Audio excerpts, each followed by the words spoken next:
اسرائیل کے بن گوریان ہوائی اڈے پر عملے اور مسافروں کے درمیان تلخ کلامی ہوئی۔ ایئرپورٹ پر افراتفری کے مناظر نظر آئے۔ مسافر چیک ان کاؤنٹرز پر غصے میں آ گئے۔ کل 200 مسافروں کو آن بورڈ کرنے کی منظوری ملی تھی، آج گھٹ کر 50 رہ گئی۔ لوگوں کا غصہ دیکھ کر گراؤنڈ عملہ چیک ان کاؤنٹر بند کر کے بھاگ گیا۔ ایران حملوں سے خوفزدہ سینکڑوں اسرائیلیوں نے ملک چھوڑ دیا، جبکہ ہزاروں اسرائیلی شہری ملک چھوڑنے کی سر توڑ کوششیں کر رہے ہیں۔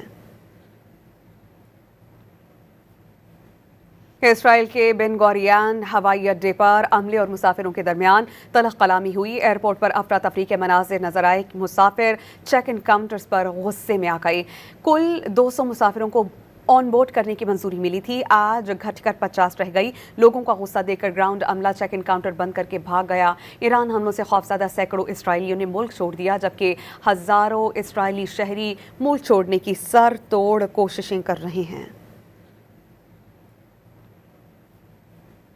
اسرائیل کے بن گوریان ہوائی اڈے پر عملے اور مسافروں کے درمیان تلخ کلامی ہوئی۔ ایئرپورٹ پر افراتفری کے مناظر نظر آئے۔ مسافر چیک ان کاؤنٹرز پر غصے میں آ گئے۔ کل 200 مسافروں کو آن بورڈ کرنے کی منظوری ملی تھی، آج گھٹ کر 50 رہ گئی۔ لوگوں کا غصہ دیکھ کر گراؤنڈ عملہ چیک ان کاؤنٹر بند کر کے بھاگ گیا۔ ایران حملوں سے خوفزدہ سینکڑوں اسرائیلیوں نے ملک چھوڑ دیا، جبکہ ہزاروں اسرائیلی شہری ملک چھوڑنے کی سر توڑ کوششیں کر رہے ہیں۔